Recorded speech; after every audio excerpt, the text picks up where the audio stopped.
Hello, friends. We are very interested to know which cities you are listening to us from, so quickly like and write in the comments where you are from. Also share what shocking stories happened in your city or maybe even with you personally.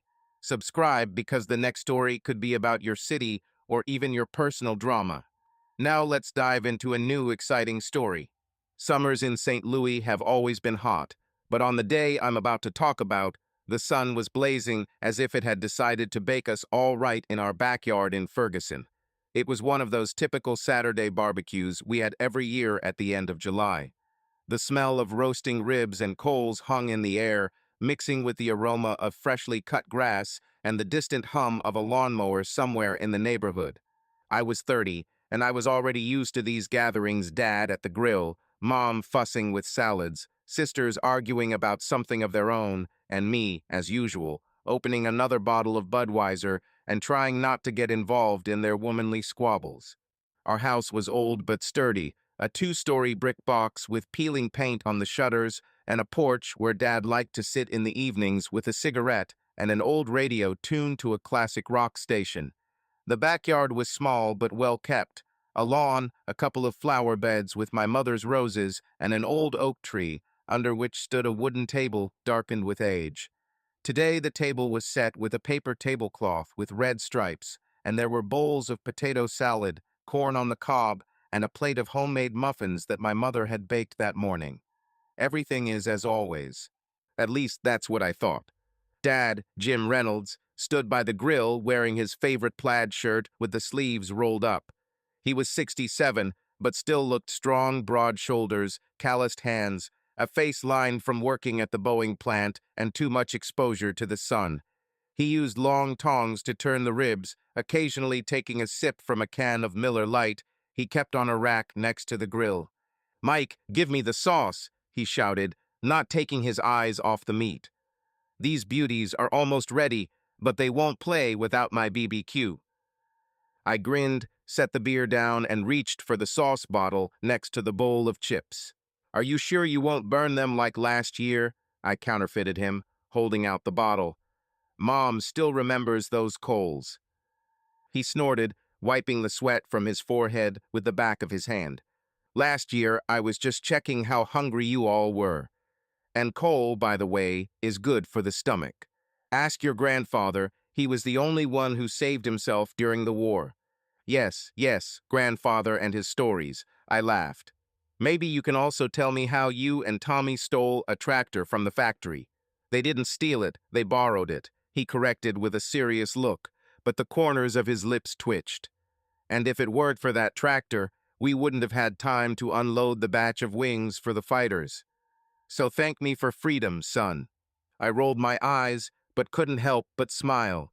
Dad loved his stories from the factory, and I had heard them 100 times already, but I still played along every time.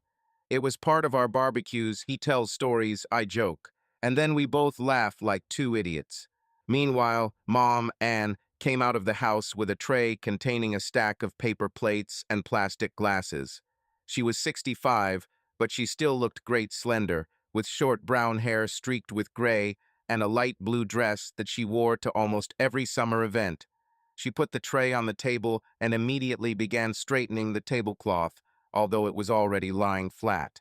"Jim, are you sure you won't overcook the meat?" she asked, glancing at the grill. "I don't want to listen to Mike egg you on again." "Everything is under control, Anne," Dad responded, waving the tongs. "You better make sure Kate doesn't burn down the kitchen if she goes in there for her vegan stuff." "I'm not a vegan, Dad." Caitlin's indignant voice came from the veranda. "My younger sister, 28 years old, a nurse with the character of a bulldozer, went out into the yard with a bowl of some kind of green salad. It's just arugula with avocado. Try it for a change." "Arugula?" Dad asked, grimacing. "What is this, grass for rabbits?" "No, I'll stick with the ribs." "As you wish, old man," Kate shrugged, putting the bowl on the table. "But don't complain when your cholesterol goes through the roof." "Cholesterol is an invention of doctors to sell pills," said Dad with the air of an expert. "I worked at a factory for 40 years, ate burgers, and am still alive." Kate snorted, but didn't argue. She was hot-tempered, but she preferred not to get involved with her dad. She knew that he would still be too stubborn. I took a sip of my beer and looked back at Sarah, the youngest of the three of us.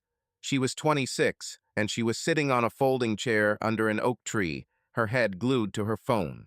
Sarah was an interior designer, quiet and soft-spoken, the complete opposite of Kate. Her blonde hair was pulled back into a messy bun, and on her lap lay a notebook with some sketches. "Sarah, are you painting furniture there, or are you counting likes?" I shouted, winking. She looked up and smiled. "I'm drawing a kitchen for a client, but I also count likes if necessary." "That's right," I nodded. "The main thing is that customers pay, and not just like." Mom, meanwhile, went back into the house, muttering something about "forgot the dill for the salad." I noticed that she had taken her phone with her, although dill did not usually require calls. But then I didn't attach any importance to it. You never know, maybe she wanted to check the recipe with her friend Marge. Meanwhile, Dad took the first batch of ribs off the grill and placed them on a large platter. "That's it, gang. Come in while you're hot," he announced, placing the dish on the table. "Mike, grab some more beer from the refrigerator, otherwise Kate will sober us all up with her salad." "I'm already running, boss," I responded, heading towards the small refrigerator on the veranda. While I pulled out cold cans of Budweiser, Kate moved to the table and began helping herself to a salad. "Dad, did you know that there was a BBQ championship in St. Louis in the 60s? She said, clearly trying to offend him. "Maybe you should have participated instead of just grilling in the yard." "Championship," Dad chuckled, sitting down at the head of the table. "Yes, I would kill them all. My sauce is a secret weapon. It's inherited from your grandmother, by the way." "Yeah, but Grandma bought it at the store," Kate put in, and Sarah and I laughed. "Blatant lie." Dad was indignant, but his eyes were laughing. "It was her recipe, and I modified the store-bought one." Mom returned with a bunch of dill and sat down next to Dad, but I noticed that she somehow quickly put the phone face down on the table. She smiled, but the smile came out forced. "Why are you making so much noise here?" she asked, taking the plate. "Dad's stories again?" "Yeah, about the sauce and the championship," Sarah answered, putting the phone down. "Kate thinks he could become the king of BBQ." "I became a king anyway," said Dad, biting off a rib. "Look at my queen and three idiot princes." "Princesses, Dad," Kate corrected. "By the way, I'm not a blockhead, but a registered nurse. And I'm an engineer," I added, opening another can. "So not everyone here is a blockhead." "Sarah, how are you there? Aren't you a blockhead?" Dad winked at her. "I'm a designer, Dad," she smiled. "But maybe he's a blockhead, who knows?" We all laughed, and for a minute it seemed like it was just like old times. But then Mom took the phone again, looked at the screen, and said, "Oh, I need to call Marge. She asked to find out about tomorrow's meeting at the gardening club." "You were just in the house." Kate was surprised, squinting. "Couldn't you call there?" "It was noisy there. My mother waved it off, standing up.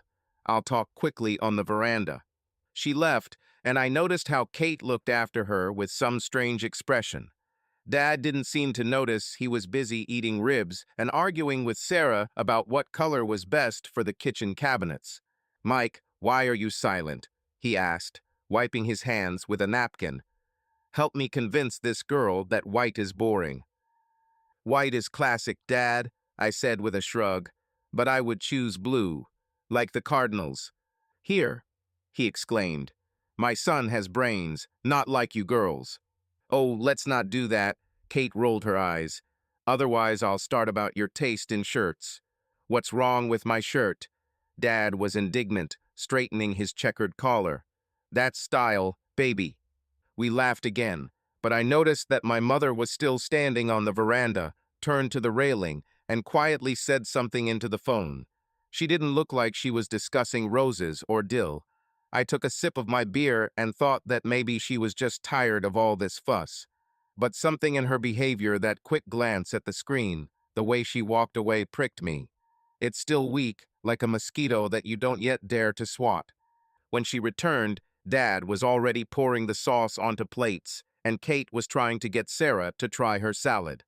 "Well, Anne, is Marge still alive?" Dad jokes, handing her a rib. "Alive and well," my mother answered with a smile, but her eyes were running.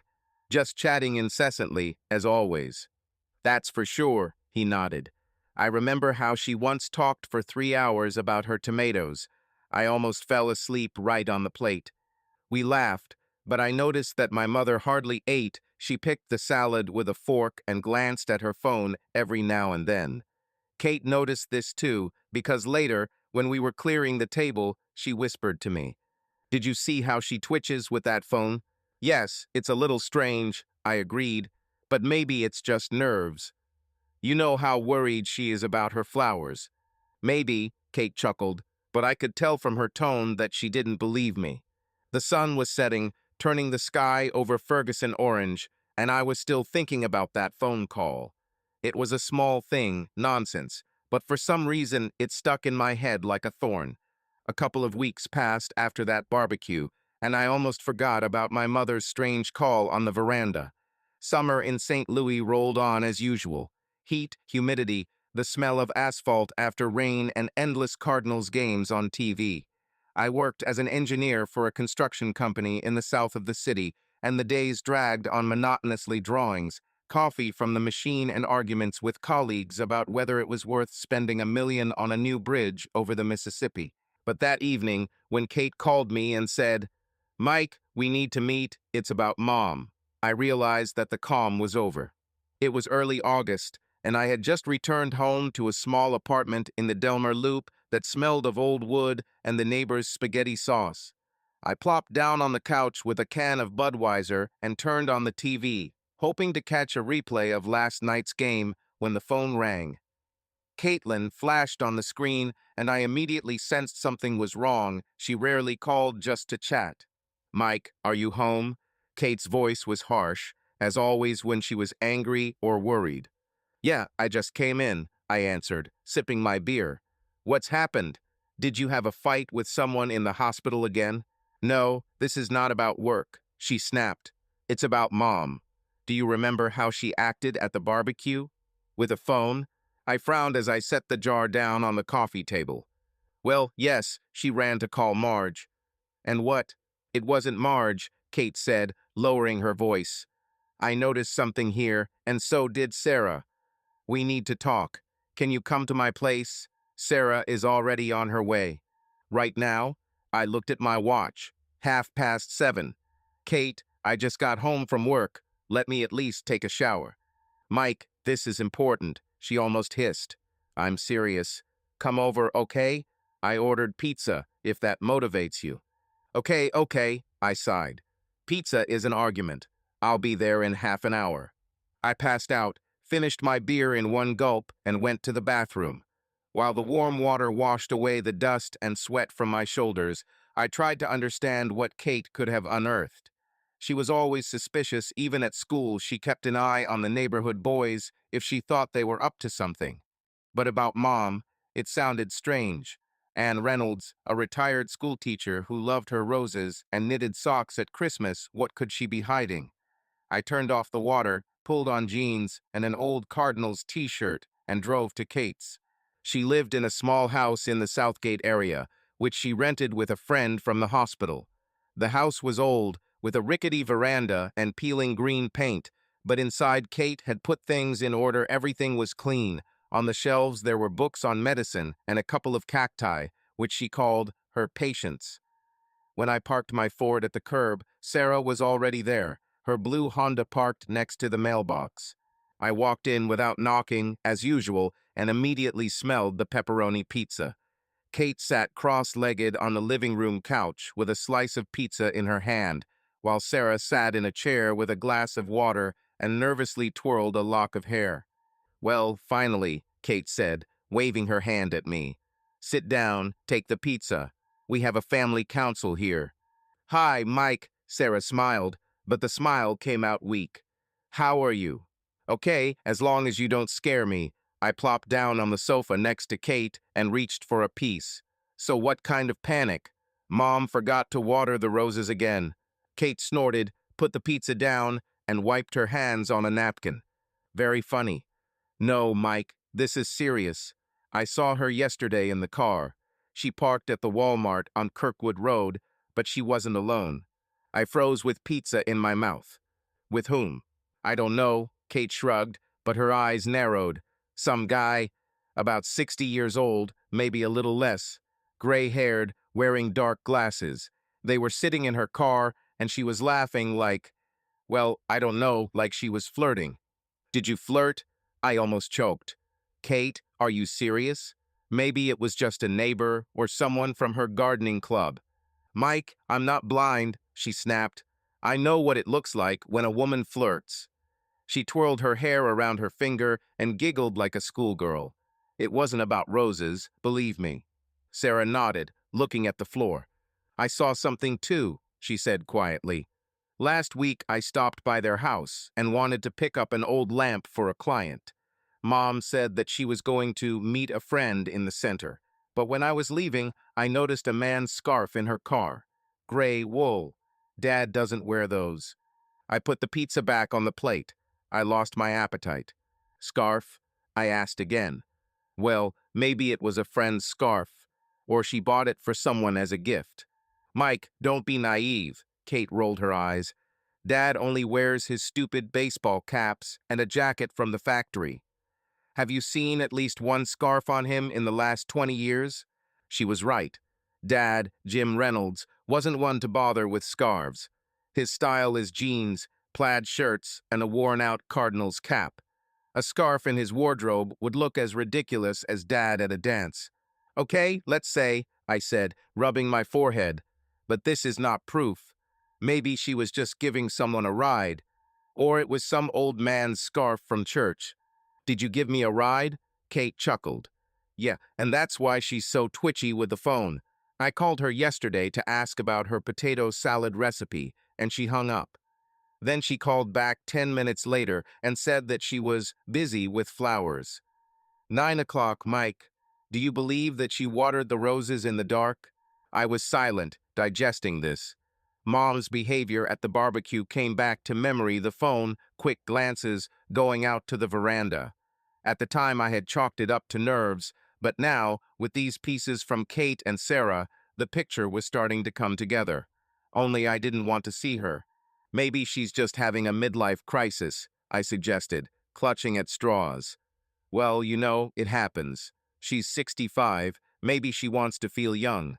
Midlife crisis with a man's scarf and flirting at Walmart. Kate raised an eyebrow. Mike, can you hear what it sounds like? I'm just trying to find an explanation, I snapped. It's not easy to think about treason right away. Sarah sighed, looking at me with sympathy. I don't want to think that way either, Mike. But it's strange. She had never behaved like this before. Remember how she scolded Dad if he was late fishing with Tommy? And now she goes to her friends almost every day. Every day? I asked again. Were you following her? I didn't follow, Sarah blushed. I just noticed. I often visit them and pick up things for work, and she became different. Either she has a meeting at the club, or she needs to help Marge with seedlings. But I saw Marge last weekend, and she said that she hadn't talked to her mom for a long time. This was too much. I got up, walked around the room, and stopped at the window, looking at the dark street. The lantern blinked, casting long shadows on the asphalt. So you think she's lying? I asked without turning around. I don't know, Sarah admitted, but something is wrong, and that scarf. It smelled like cologne, not Mom's perfume. Cologne? I turned to her. Did you smell it? Well, yes, she shrugged. I'm curious. It smelled of something pungent, like cheap men's lotion. Kate slapped her knee. Here, I'm telling you, this is not clean. Mike, we need to do something. Do? I stared at her. And what do you propose? Hire a detective.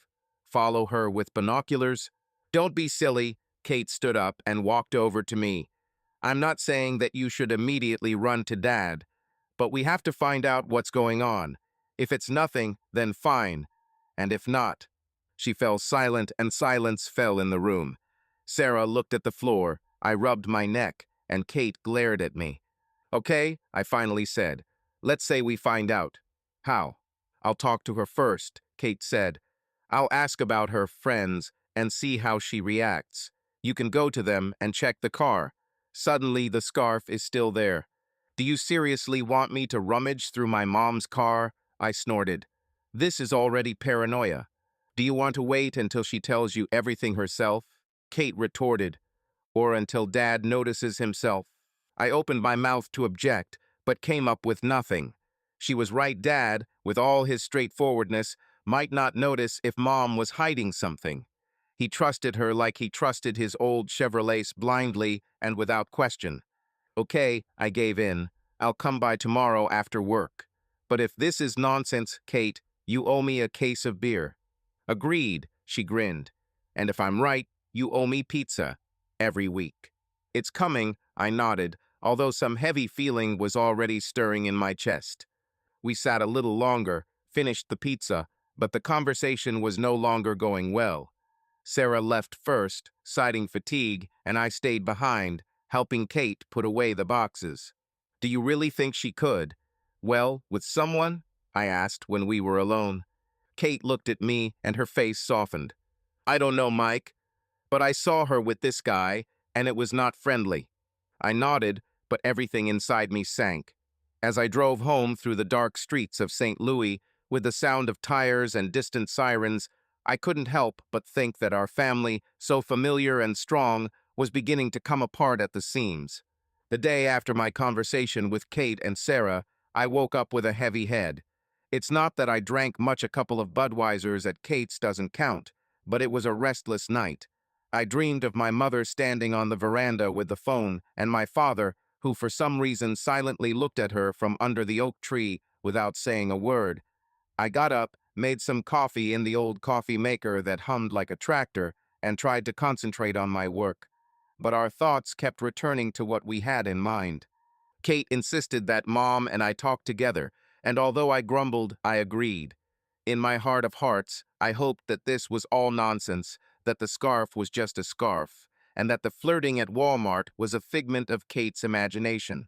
The day at work dragged on slowly. I was sitting in my office on South Broadway, drawing up plans for a new warehouse and listening to the guys in the lunchroom debate whether the Cardinals should give a new pitcher a shot. Normally, I would get involved in the conversation, but today I just nodded when asked and turned my attention to the monitor. By 5 o'clock, I could no longer sit still, so I packed my things and went to my parents. Kate agreed that all three of us would go there under the pretext of just chatting. Dad, she learned, had gone fishing with Tommy to the Merrimack River, so we had a chance to talk to Mom alone. The house in Ferguson looked as usual when I pulled up. Brick walls, rose beds, Dad's old '78 Chevrolet Camaro under the awning. Only my mother's Toyota was parked in the driveway, which meant she was home. I parked nearby, got out, and inhaled the familiar smell of grass and distant smoke from someone's grill. Kate and Sarah were already here. Their cars were parked a little further down the street. I knocked on the door, although usually I just walked in, and a second later I heard my mother's voice. Who's there? Mike, is that you? Yes, Mom, open it, I shouted, trying to sound normal. The door swung open and Mom stood on the threshold in her blue dress, with a smile that seemed a little tense. She wiped her hands on her apron. It smelled something like apple pie. What a surprise, she said, stepping back for me to enter. Have you all three decided to visit the old lady? Kate and Sarah are already in the living room. Yes, we just missed you, I lied, taking off my cap and hanging it on a hook by the door. The living room was cozy, an old sofa with a floral pattern, a TV where Dad used to watch his car shows, and shelves with Mom's gardening books. Kate sat on the sofa with her arms crossed, and Sarah sat in an armchair, fiddling with a pillow. They both looked at me as if I had to start. It smells like pie, I said to break the silence, and plopped down next to Kate. Yes, I'm baking for the church. There's a sale tomorrow, my mother answered, sitting down in her favorite chair by the window. Are you hungry? I can cut a piece. No, Mom, we're not after the pie, Kate blurted out so sharply that I almost choked on air. She never knew how to beat around the bush. Mom blinked, her smile faltering. What for then? Did something happen? We want to talk, Kate continued, leaning forward. About you, and about what is happening. About me? Mom laughed, but the laugh came out nervous. My girl, what are you saying? It's okay, I just... Just what? Kate interrupted. Just driving around Walmart with some guys? Or do you hide scarves in the car? I kicked her under the table, whispering, Quiet, Kate, but she just waved me off. Mom turned pale, her fingers squeezed the armrests of the chair. What are you talking about, Caitlin? Her voice became quieter. What kind of men? What scarves?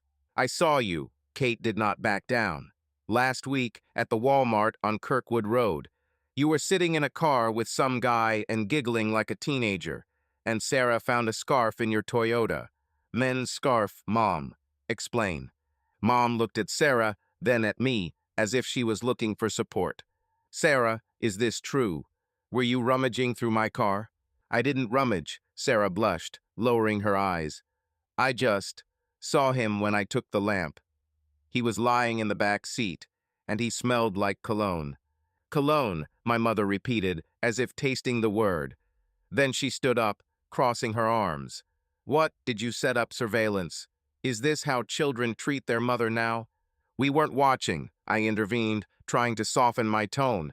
We just noticed something strange. You've been kind of different lately. Phone calls, you go somewhere. We're worried, Mom. Are you worried? She turned sharply to me. Or are you to blame? Mike, are you involved in this too? I don't blame, I said, raising my hands. But Kate is right, it looks strange. We just want to know what's going on. Mom was silent, looking at the floor. I noticed her fingers fiddling with the edge of her apron. She always did that when she was nervous. Finally, she sighed and sat back down. Okay, she said quietly. Let's figure it out. Kate, you saw me with a man. It was Richard Burns. He's from our gardening club. We discussed the supply of fertilizers for the autumn fair. I gave him a ride to Walmart because his car was being repaired. That's it. Fertilizers? Kate snorted. And that's why you twisted your hair and laughed like you did on a date. I laughed because he told a joke. My mother snapped. Lord, Caitlin, can you at least sometimes believe that not everything in the world is a conspiracy? And the scarf? Sarah asked, looking up. Whose is it? Mom hesitated, but quickly found herself. This is Richard's scarf. He forgot it in the car when I dropped him off. I was going to return it, but I forgot. It's okay. I looked at her, trying to understand whether she was lying or not. She spoke confidently, but something in her tone, two quick answers, a slight trembling in her voice made me doubt. And you didn't call anyone at the barbecue? I asked, remembering that day. You went to the veranda and said it was Marge. It was Marge, she answered, looking into my eyes. She asked about the recipe for the sauce for the ribs. You know how much she loves to cook. Marge told Sarah that she hasn't talked to you for a long time, Kate interjected, and I saw my mother tense up. Maybe she forgot, Mom shrugged. She's getting old, like the rest of us. We were silent. Kate glared at Mom, Sarah fiddled with the pillow, and I felt like an idiot who didn't know who to believe. Finally, Mom stood up, straightening her apron. I don't understand why you arranged this interrogation, she said, and there was resentment in her voice. I'm your mother, and you look at me like I'm a criminal. If you have something to say, speak directly. We just want the truth, Sarah said quietly. We love you, Mom, but if something is wrong, tell us.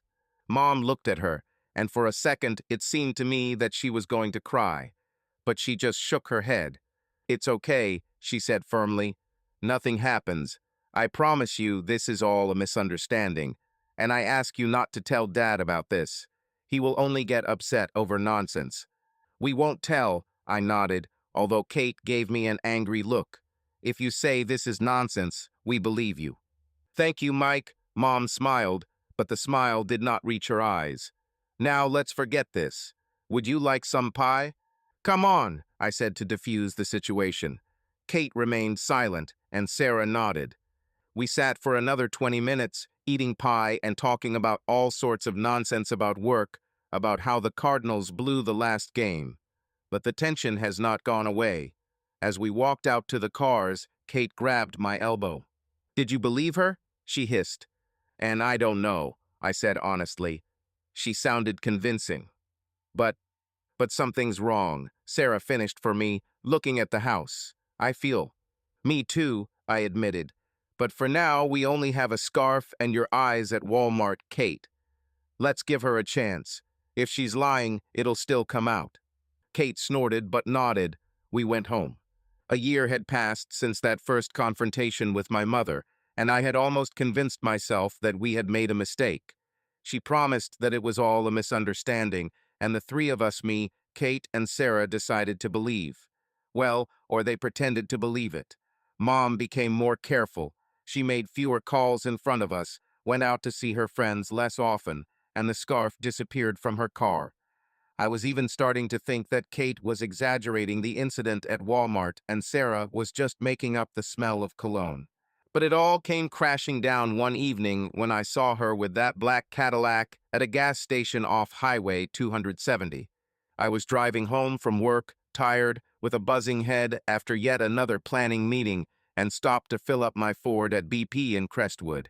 And then I noticed my mother was standing at the next pump, and next to her was this guy in dark glasses, gray-haired, with a grin like a used car salesman. They weren't just chatting, she was again twirling her hair on her finger, and he was saying something, leaning too close to her. I froze with the gun in my hand until the gasoline overflowed and flooded my boot. It was like a punch in the gut.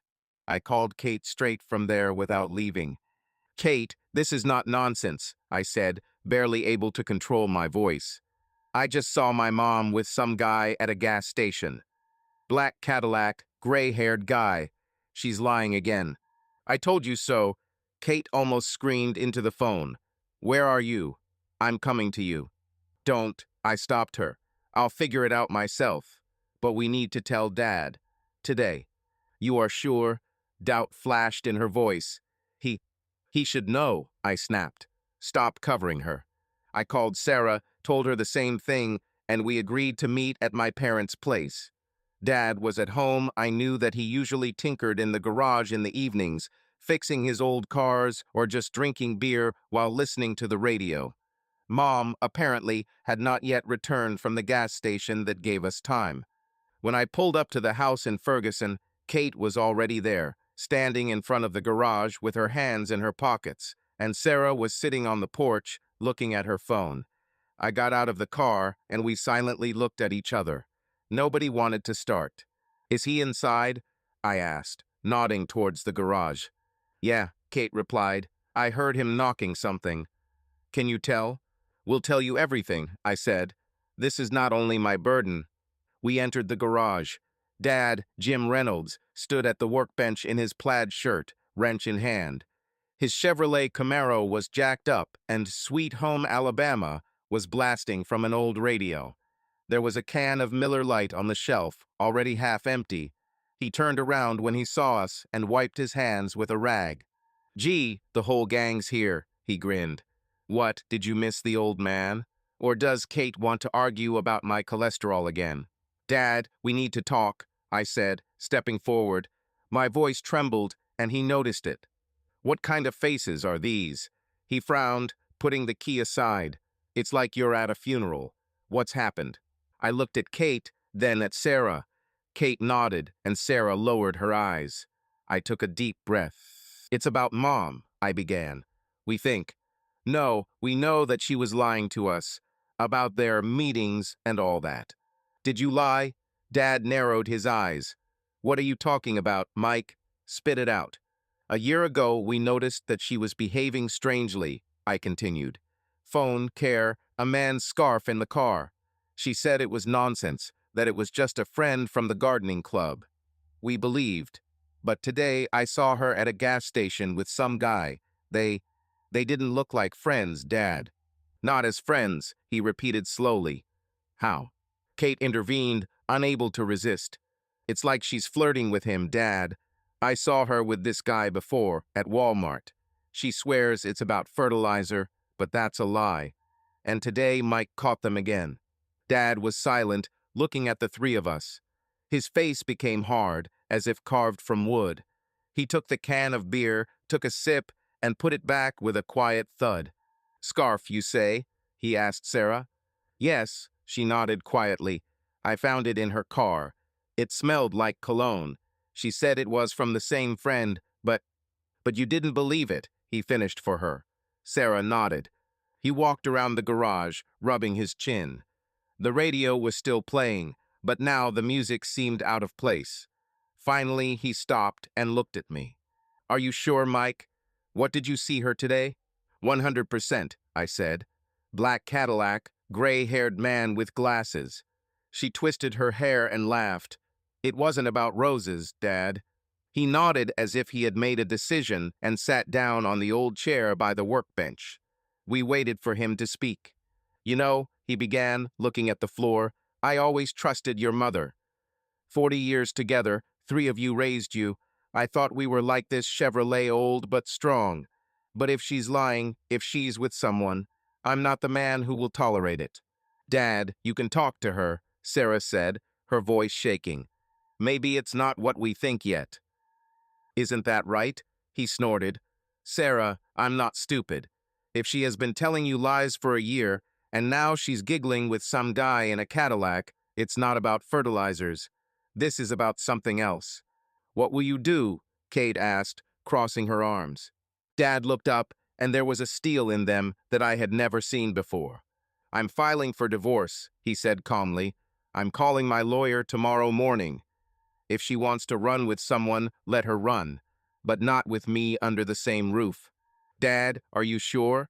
I stepped towards him. "That's fast. Maybe we should find out first." "Find out?" He shook his head. "Mike, I'm not one of those who waits for someone to spit in his face. She will either tell the truth or leave, but judging by your words, she has already chosen." We were silent. Kate looked pleased, Sarah looked confused, and I felt like a brick had been placed on my chest. Dad stood up, took the beer, and nodded towards the door. "Go home, guys. I'll figure it out. And thanks for saying, I don't know, I would have noticed it myself." "Dad, we're with you," I said, tapping him on the shoulder. "Whatever it is." "I know, son," he smiled faintly. "Now go. I need to think." We left the garage, leaving him alone with the car and beer. When we got into the cars, Kate turned to me.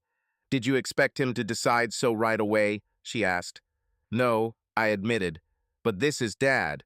He's not one to procrastinate." Sarah sighed, looking into the darkness. "I hope we did the right thing." I didn't answer. It was empty inside. Dad made up his mind, and there was no going back. After me, Kate and Sarah left the garage. Dad was left alone. I knew that he would not delay. Jim Reynolds is not one of those who put things off until tomorrow if he decided them today. He said that he would file for divorce, and I had no doubt that in the morning he would already be calling a lawyer. But first he wanted to talk to his mother himself, face to face. I didn't see this conversation, but later he told me how it all happened, and I still hear his voice when I think about that evening. Dad was waiting for her in the living room. He sat in his old chair in front of the TV with a can of Miller Lite in his hand, but not drinking, just holding it, looking at the dark screen. The house in Ferguson was silent, except for the clock ticking on the wall and the sound of a car on the highway somewhere in the distance. He heard his mother's Toyota drive up to the house and the door slam, and he got ready. When she came in carrying a bag of groceries, he didn't even get up, he just looked at her as she put the bag on the table by the door. "Jim, are you home?" she said, taking off her light jacket. "I thought you and Tommy were fishing." "Sit down, Anne," he said, and his voice was as cold as the winter wind over the Mississippi. "We need to talk." She froze, looked at him, and her smile slowly faded from her face. She walked to her chair by the window and sat down with her hands folded in her lap. "What's happened?" she asked, trying to sound light. "You're kind of gloomy." "Problems at the factory." "No, Anne, not at the factory." He put the beer on the table and leaned forward, looking into her eyes. "It's about you. about a man in a black Cadillac. Who is he? She turned pale, but immediately pulled herself together, shrugging. What are you talking about, Jim? Which Cadillac? This must be Richard from the gardening club. I gave him a ride today. He asked for help with shopping. Nothing like that. Nothing like that? Dad narrowed his eyes. Why were you laughing with him and twirling your hair like a girl on a date? I was told that it didn't look like a ride. Who said? She laughed, but the laugh came out forced. Jim, this is nonsense. I was just in a good mood. You know how much I love chatting with people. I know, he nodded, and I know how much you lie. You're lying now, Anne. I can see it in your eyes. They run around like they always do when you're hiding something. She fell silent, looking at him. Her fingers squeezed the edge of the apron, which she had not yet taken off, and her lips trembled. Jim, I'm not lying, she said more quietly. This is all nonsense. Someone told you something, but you believed it. It's just Richard, I swear. Richard, he repeated, as if tasting the name. The same Richard you talked about a year ago. When was the scarf in your car? You swore it was nothing, that he was just a friend. And now he's in the Cadillac, and you're giggling again. How much longer are you going to keep telling me this? Jim, please! Her voice broke, and she stood up, taking a step towards him. This is a misunderstanding. I didn't do anything wrong.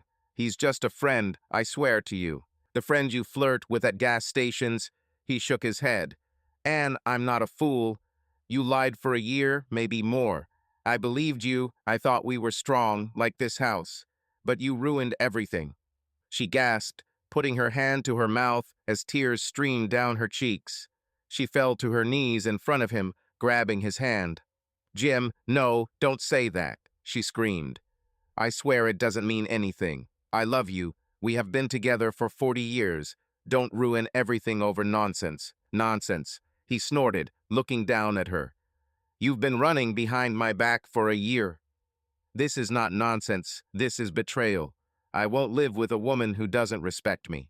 Jim, I beg you, she sobbed, clinging to his shirt. Give me a chance. We can go to a therapist and fix everything.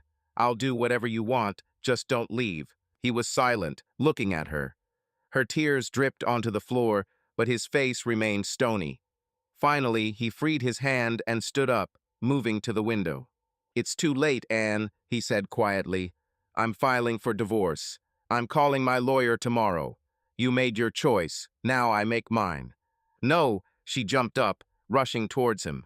Jim, please don't. I don't want this. I love you. I can't live without you. You might have thought about this before. He turned to her, and there was a mixture of pain and determination in his eyes.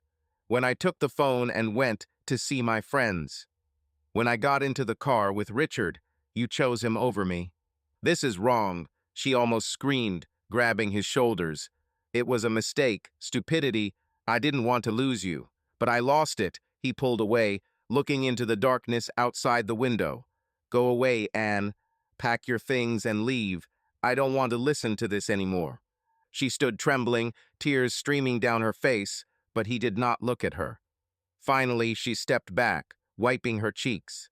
You'll regret this, Jim, she said dully. You are destroying our family. No, he answered without turning around. It was you who destroyed it. She went into the bedroom, slamming the door so hard that the glass in the window shook. Dad remained at the window, looking out onto the street, where the streetlights cast long shadows. He heard her packing her things, the rustle of a bag, the clatter of boxes, muffled sobs. Half an hour later, the door slammed again, and the Toyota drove off into the night. He took the beer, took a sip, and sat back in his chair.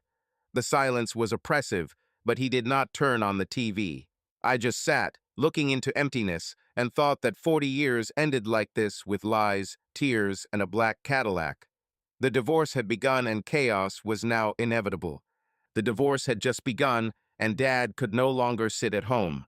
After that week, when Mom left and her friend showed up in Ferguson in a Cadillac, he became even more silent. I went to see him a couple of times, brought food, but he just nodded and said, "Thanks, Mike, I can handle it." The garage became his fortress. He tinkered with the Chevrolet until midnight, and then sat on the veranda with a beer, looking at the empty street. But on Friday morning, he called me and said, "I'm going to Table Rock with Tommy. I need to clear my head. Don't lose me." I just had time to wish him good luck, and he passed out. Table Rock Lake was a couple of hours from St. Louis, down Highway 44 in the Missouri wilderness, where the air smelled of pine trees and water rather than asphalt and factory smoke. Dad and Tommy Jenkins, his old friend from Boeing, have been going there since I can remember. Tommy was a year older than Dad, 68, with a bald head covered by a faded Cardinals cap and a voice drenched in whiskey and cigarettes. They'd take Tommy's old pickup truck, a couple of fishing rods, a case of beer, and go away for the weekend to catch something other than trouble. I found out how it went later when Dad came back and told me over a beer in the garage. He spoke briefly, but I saw that this trip had shifted something in him. She and Tommy arrived at the lake on Saturday morning, just as the sun was rising over the hills. The water was calm, like glass, and smelled of wet earth. They set up camp near the shore, an old awning, folding chairs, a case of Miller Lite in the shade of a pine tree. Dad took out his fishing rod, the same one that his grandfather gave him in the 70s, with a worn handle and a rusty hook, and cast the line. "Well, Jim," Tommy said, opening a beer and sitting down next to him. "Decided to run away from all this mess?" "Yeah," Dad nodded, looking at the float. "Tired of looking at an empty house. It's better here, with fish. At least she's not lying." Tommy chuckled, took a sip of beer, and scratched his chin. "And does that mean she's completely gone?" he asked without looking at Dad. "I heard from the guys at the factory that she was hanging out with some guy in a Cadillac." "Gone," Dad said briefly. "And yes, with a Cadillac. He came to my house and wanted to pick her up. Brazen as hell." "And what are you doing?" Tommy squinted. "Did you punch him in the face?" "No," Dad grinned, but without fun. "He said let him change the tires on his jalopy. He disappeared." Tommy laughed, slapping his knee. "That's our way, Jim. Why wave your fists when you can use your tongue? I remember how you besieged the foreman at the plant so much that he walked red for a week."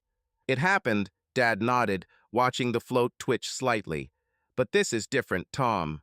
I lived with her for 40 years, and she chose this clown. I still can't wrap my head around it." Tommy fell silent, looking at the water. They sat like that for about 5 minutes, listening to the splashing of the waves and the cries of the seagulls over the lake. Finally, he cleared his throat and said, "You know, my brother, Ray, had a similar story. Remember Ray? I worked in a warehouse until I drank myself to death." "I remember," said Dad. "He's so tall, he joked about his dogs all the time." "Yeah, he's the one," Tommy nodded. "So, his wife, Linda, also ran away, about 15 years ago. I found some bartender from Springfield with a mustache like a mouse. At first, Ray almost went crazy. He yelled that he would find her and kill her. And then he gave up and moved here to Table Rock and lived in a trailer by the water." "And what next?" Dad asked, pulling up the fishing line. "Further?" Tommy shrugged. "I found myself a woman from a local bar. She was so fat, but she cooked like a god. We lived quietly, fished, and drank beer. He later said that this was the best thing that happened to him. Linda betrayed him, but he pulled through. I was even happy until I died from the liver." Dad was silent, looking at the float. The fish didn't bite, but he didn't twitch. He just sat there, digesting Tommy's words. "Do you think I can get through it too?" he asked finally. "Why not?" Tommy took a sip of beer. "You're not Ray, you're stronger. Anne is a fool for choosing this Cadillac. But you're not an old man yet, Jim. 67 is not the end. You'll find someone for yourself. Or you will just live for yourself. Fish, fix cars, drink beer with us old farts." Dad snorted, but the corners of his lips twitched. "Maybe so," he said, "but now I just want this fish to bite. Otherwise, I'm sitting here like a fool with an empty fishing rod." "Patience, brother," Tommy grinned. "Fish is like life. We have to wait until she comes." They sat until the evening, chatting about old times at the plant, about how they once stole a tractor to unload a shipment of parts and how they then hid from the authorities in the utility room with a bottle of whiskey. Dad caught a couple of perch, small ones, but still not empty-handed. When the sun set, they made a fire, fried fish on the grill, and opened another can of beer. "You know, Tom," said Dad, looking into the fire, "maybe you're right. Maybe I'm not dead yet. You just have to get over this crap with Anne and move on." "This is my gym," Tommy nodded, picking up the can. "For you, brother, and for a new road." "Get on the road," Dad echoed, clinking glasses with him. They drank as they watched sparks fly into the black sky above Table Rock. Dad later told me that at that moment, for the first time in a week, he felt that he was breathing freely. Tommy's story about Ray stuck in his head, not because he wanted to look for a new woman right now, but because he realized life does not end, even when everything you have built for 40 years collapses. Dad returned from Table Rock on Sunday with a couple of bass and a slightly less grim face than before. I was glad that he had some air, but the house was still restless. The divorce was moving forward, the lawyers were already calling, the papers were being signed, and Mom, it seemed, had finally moved out somewhere with this Rick. I tried not to think about it too much, but Kate wouldn't let me forget. She called me on Monday night when I had just gotten home from work and plopped down on the couch with a can of Budweiser. "Mike, we need to meet," she said without greetings. "It's about Mom. I learned something here." "What else?" I sighed, rubbing my forehead. "Did she show up somewhere with the Cadillac again?" "Worse," Kate snapped.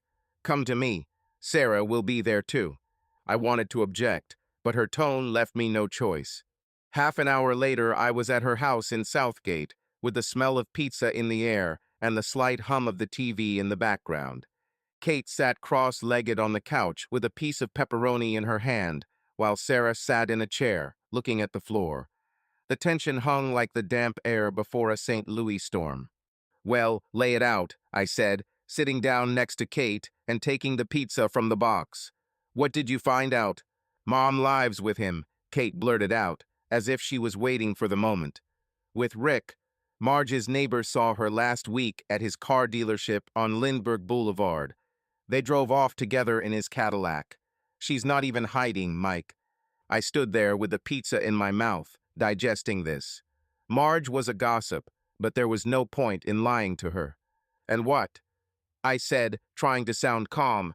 "We knew she was with him. Dad kicked her out, so she left."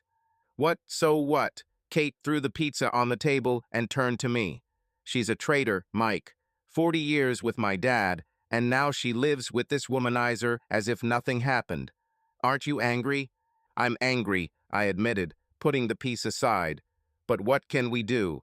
She chose him. This is her life." "Her life?" Kate snorted, standing up. "This is our family, Mike. She betrayed us all, not just Dad. I saw him sitting in the garage like an old man who had lost everything, and she and Rick giggle like a schoolgirl. This is not normal."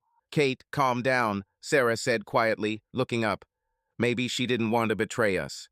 Maybe she's just confused." "Confused?" Kate turned sharply to her. "Sarah, are you serious? She lied to our faces for a year. Scarf, calls, Cadillac, this is not confused. This is treason. She spat on Dad, on us, on everything we had." "I know," Sarah squeezed the pillow in her lap, "but she's still our mother. She cried when Dad kicked her out. Maybe she regrets it." "Do you regret it?" Kate rolled her eyes. "If she had regrets, she wouldn't have run to Rick. She would have come to Dad, to us, asking for forgiveness. Instead, she's at his dealership, Sarah.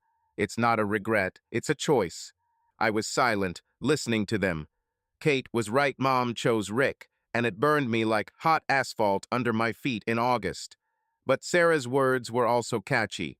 I remembered my mother's tears that evening, her pleas, and part of me, a small, stupid part, still saw in her the woman who baked us pies and read fairy tales before bed. "Mike, say something." Kate looked at me, putting her hands on her hips. "You're not on her side, are you?" "I'm not on anyone's side," I said, rubbing my neck. "I'm angry with her, Kate." She deceived us, abandoned Dad. But I can't just cross it out like you. She is my mother. The mother who betrayed, Kate snapped. Did you see Dad at Table Rock? He is trying to move on with his life, and she is building a new life with this guy.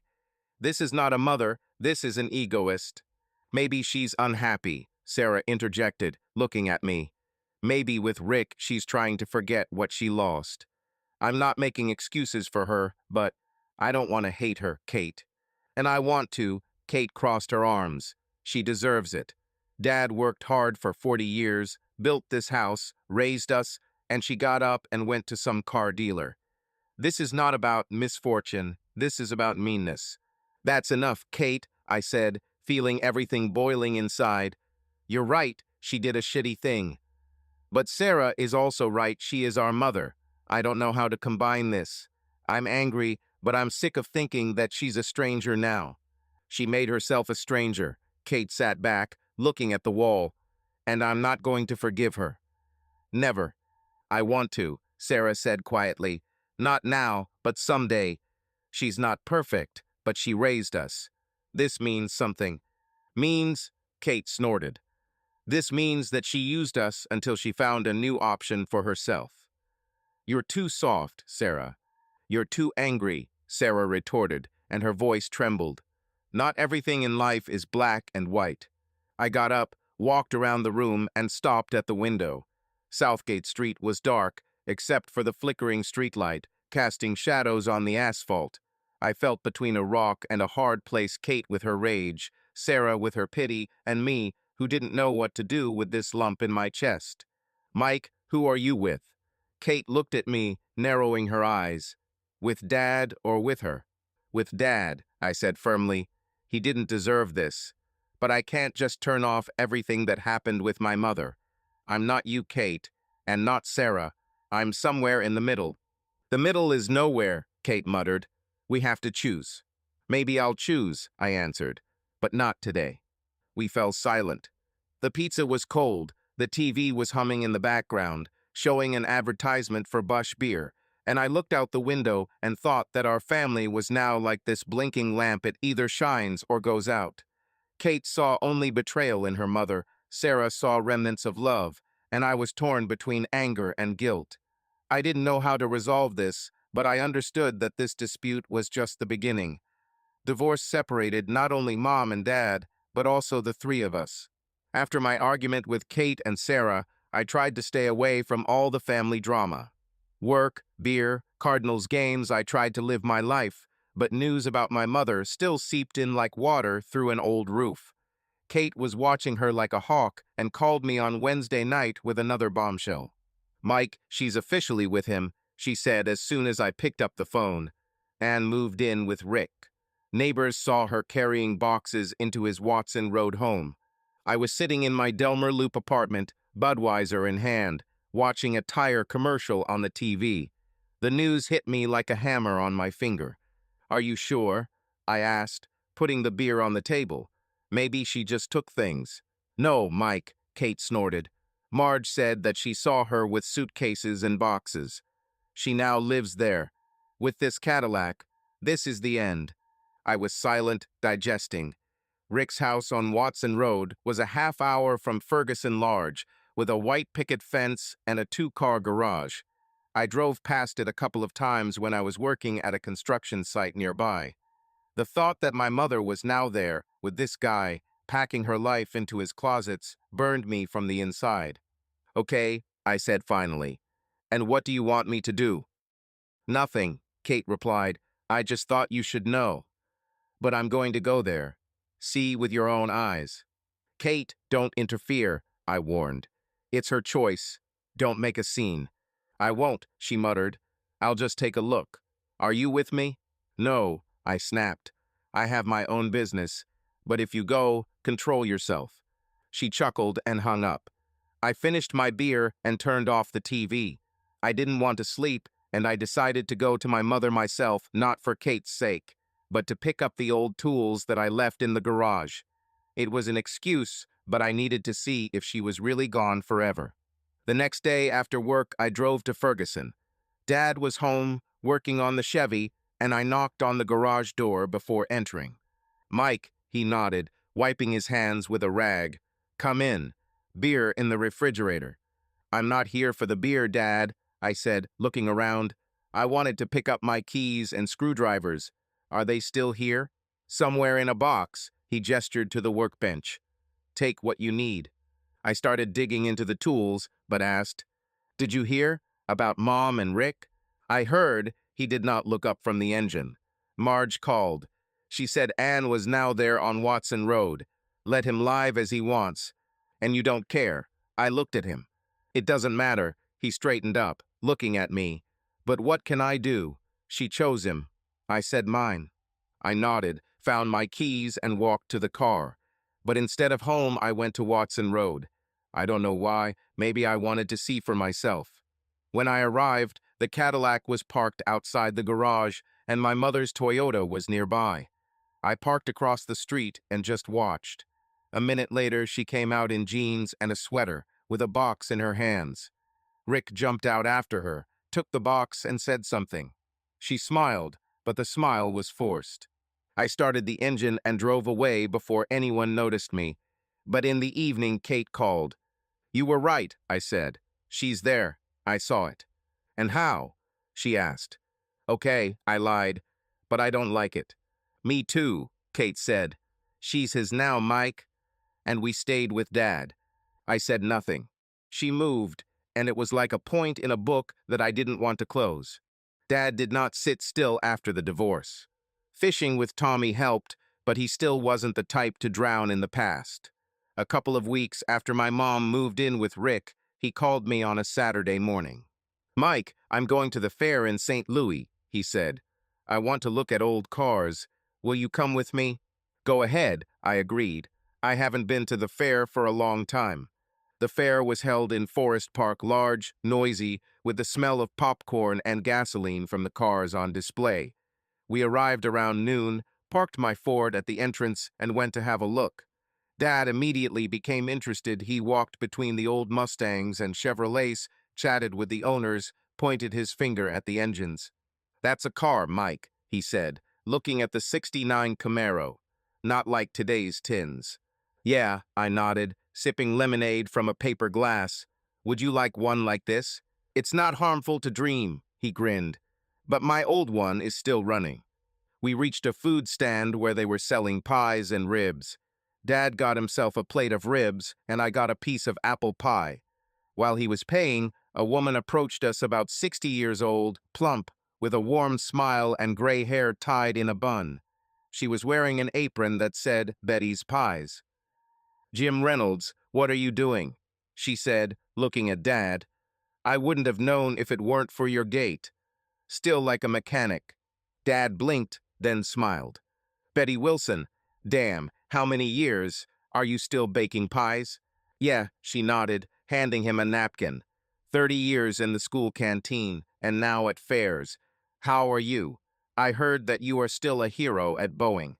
"Already retired," said Dad, wiping his hands. "I fix cars at home and go fishing with Tommy Jenkins. Do you remember him?" "How can I not remember?" Betty laughed. "He was once peeling potatoes for me in the kitchen when you ran away from the factory for lunch." Those were fun times. They started talking, and I went to the cars so as not to interfere. Betty was a widow. Her husband had died about 5 years ago, and she now lived alone, baked pies, and sold them at fairs. Dad told her about his Chevrolet and fishing, and she joked about his fisherman's walk and treated us to another piece of pie, this time with a cherry. "Listen, Jim," she said as we were about to leave. "Come in sometime. I live in Kirkwood, not far away. I'll bake a pie and chat about the old days." "Maybe I'll come in," Dad nodded, and I noticed how his eyes perked up a little. "Thank you, Betty." We left the fair, and he was thoughtful in the car. "Good woman," I said, looking at the road. "Yeah," he nodded. "Simple, as it should be. Maybe I'll actually come in." I smiled. For the first time in months, he looked not just alive, but almost happy. Betty burst into his life like a warm wind, and I hoped that this was not just a chance meeting. Mom had been living with Rick for a couple of months now, and I had almost come to terms with it. Kate was still angry, Sarah was trying to forgive her, and I was somewhere in the middle, trying to stay out of this mess. But in early November, my mother called me for the first time in a long time. I was at home watching a replay of the Cardinals game when the phone buzzed on the table. "Mike, it's me." Her voice was quiet, almost guilty. "How are you?" "It's okay, Mom," I said, turning off the TV. "And you?" "Okay," she hesitated. "Listen, I would like to see you. Come for dinner on Friday. Rick and I want us to talk." I almost choked on the beer I was holding in my hand. "To you and Rick?" I asked again. "Mom, are you serious?" "Yes," she said firmly. "He will be at home, and I want you to get to know each other normally. Please, Mike, you are my son." I wanted to refuse, but something in her voice, a shadow of the mother I knew, made me agree. "Okay," I muttered. "At what time?" "At 6, she answered. 142 Watson Road. Don't be late." On Friday, I went to see them, feeling like I was going to be executed. Rick's house was large, with a white fence and a lawn that looked a little too perfect for November. I parked the Ford at the curb, got out, and knocked on the door. Mom opened it, wearing jeans and a sweater, with a smile that seemed forced. "Mike, come in," she said, hugging me. "Glad to see you." "Yeah, me too," I answered, looking around. The inside smelled of fried chicken, but it was too clean, like something out of a magazine, not like a house where people live. Rick came out of the kitchen, his shirt sleeves rolled up and a glass of wine in his hand. He grinned, holding out his other hand. "Mike, right?" he said. "Glad to finally meet you. Anne told me a lot about you." "Yeah," I shook his hand, but without enthusiasm. "I heard about you too." We sat down at the table, large, wooden, with plates of chicken, potatoes, and salad. Mom fussed around, serving me food, and Rick started chatting. "I'm expanding the business here," he said, cutting off a piece of chicken. "The car dealership on Lindbergh is going uphill. Maybe we can pick you up a car, Mike. A Cadillac would suit you." "I have a Ford," I said dryly. "It suits me." "Well, Ford is not bad either," he chuckled.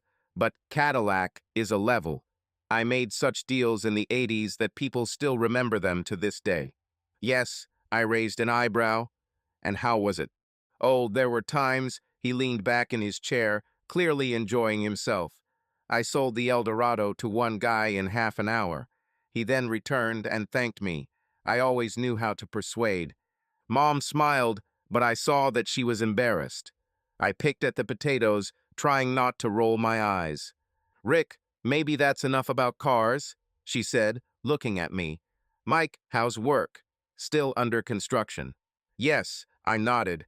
"I'm drawing warehouses and bridges. Nothing special." "Nothing special," Rick snorted. "You're an engineer, guy. This is great. At your age, I would also build something, but I was too busy with sales."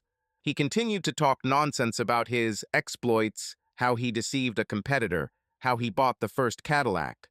I was silent, but everything was boiling inside. Mom tried to change the subject, asked about Kate and Sarah, but I answered briefly. Rick finally finished his wine and clapped his hands.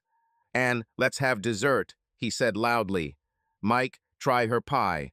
She bakes like an angel." She stood up, but I noticed how he said to her, "Hurry up, otherwise it will cool down." The tone was harsh, and I was tense. "I'll bring it myself," I said, getting up. "Where is he?" "In the kitchen." Mom waved her hand. "But sit down, I can handle it." "No, I'll help." I followed her, leaving Rick alone. In the kitchen, I whispered to her, "Is he always like this?" "Which?" She looked at me, taking out the pie. "He commands," I said. "And he talks all sorts of nonsense. He just wants to be liked," she answered quietly. "Give him a chance, Mike." I said nothing. Dinner ended quickly. I finished the pie, thanked him, and left, slamming the door a little harder than I wanted. Rick shouted after me, "Come again," but I didn't answer. I drove home and thought that this evening was a mistake. Dad, meanwhile, was finding his way.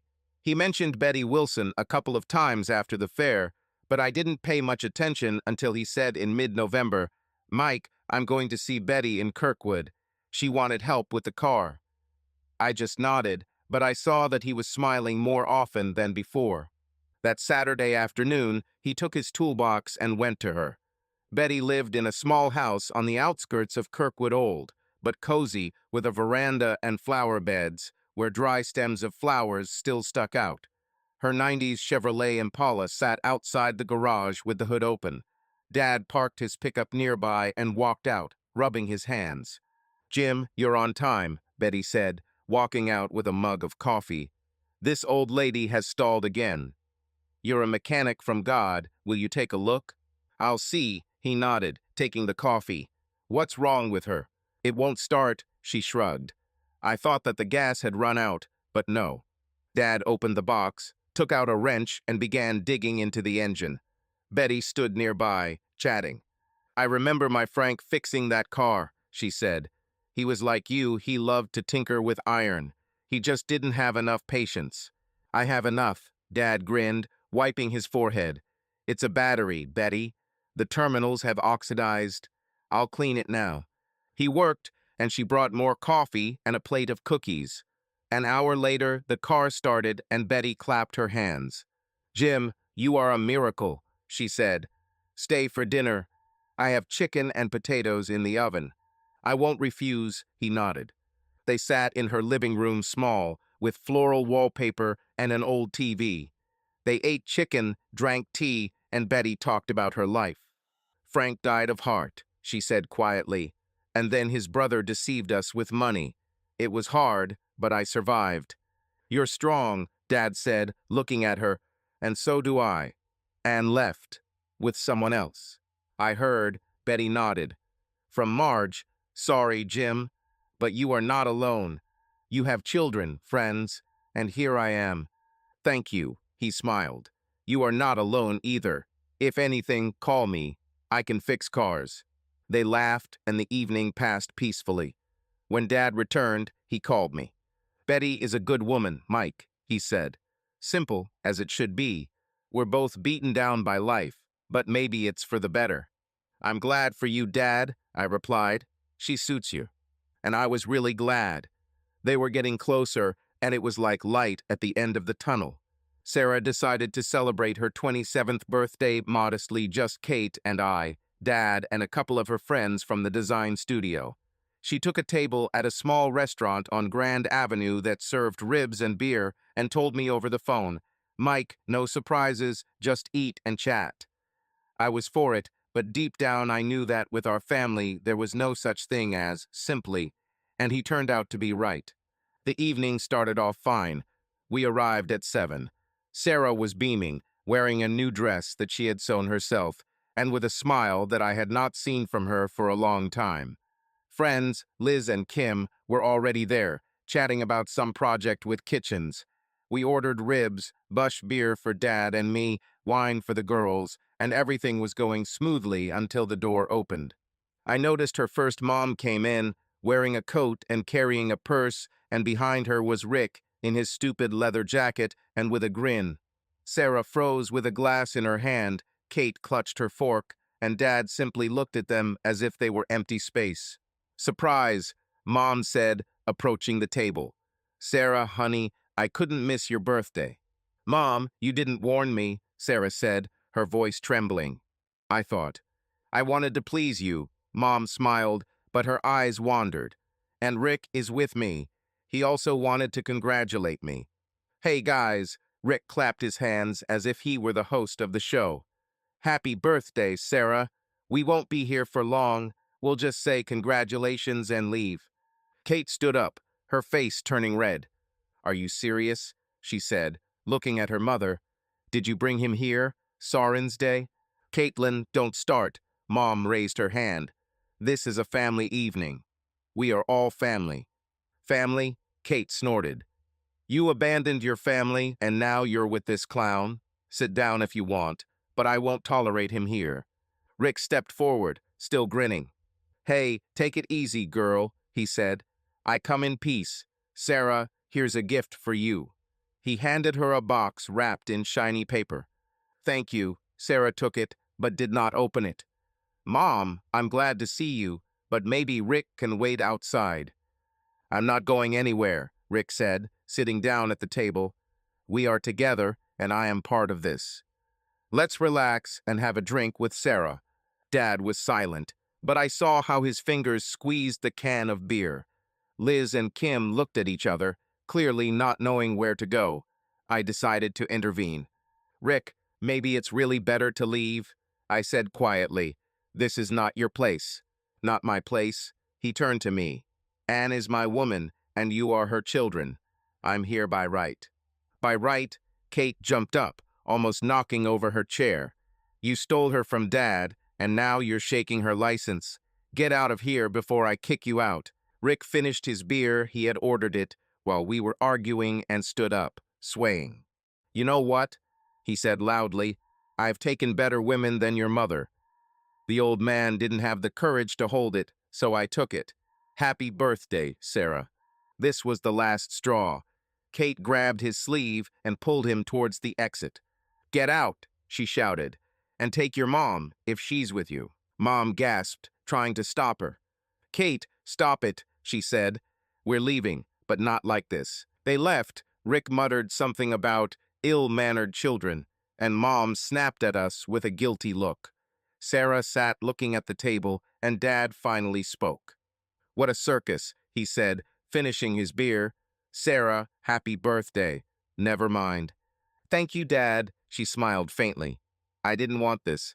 We finished our meal in silence, but the evening was ruined. After the fracas at Sarah's birthday party, I decided it was time to have a one-on-one conversation with my mom. Kate would kill me for this, but I'm tired of the war. I called her on Wednesday while I was sitting in my dad's garage, helping him with his Chevrolet. Mom, let's meet, I said. Just you and me, without Rick. Okay, Mike, she answered quietly. At the cafe on Manchester Road, at 1 o'clock. Agreed, I nodded. The cafe was small, with shabby tables and the smell of coffee and fried donuts. I arrived first, ordered black coffee, and waited. Mom came in at 1:05, wearing a coat and carrying a purse, sat opposite her and smiled. Thank you for coming, she said. I was afraid that you wouldn't want to after Saturday. It was bad, I said, looking at her. Rick ruined Sarah's evening. Why did you bring him? I thought he would behave normally, she sighed, fiddling with a napkin. I was wrong. Sorry, Mike. I'm sorry, not to me, but to Sarah, I said. But that's not what I'm after. I want to understand what's going on with you. She looked out the window where the cars honked on Manchester Road. I'm confused, she said finally. When I met Rick, he was different. Confident, alive. Your father. He's good, but we're tired of each other. I wanted something new. And this is new, Rick. I chuckled. He's an idiot, Mom. Did you see how he yells at you? Sometimes, she admitted, but he's not always like that. I regret leaving my dad, but I can't go back, it's too late. Why? I asked. Dad wouldn't accept you, but you could at least talk to us. I was afraid, she lowered her eyes. You and Kate were so angry. Only Sarah tried to understand. I thought you hated me. I don't hate, I said, feeling a lump in my throat. I'm angry, yes. You deceived us, abandoned Dad, but you are still my mother. I don't want to fight with you. Her eyes sparkled, and she squeezed my hand. Thanks, Mike, she said. I'm not asking for forgiveness now, but give me time. I want to make things right with you. Prove it, I said firmly. Not in words, but in deeds. And keep Rice away from us. I'll try, she nodded. We finished our coffee and talked about trifles, about the weather, about my work. When I left, she hugged me, and I didn't pull away. I drove home and thought that this was not the end, but maybe the beginning of something new. Kate would have said I was a weakling, but I didn't care. She is my mother, and I didn't want to lose her completely. Dad became different after meeting Betty. It wasn't that he suddenly began to sing or start dancing, but there was a lightness in his voice that I hadn't heard since Mom left. He told me about her pies and the Chevrolet Impala he fixed, as if it was more than just a favor for an old friend.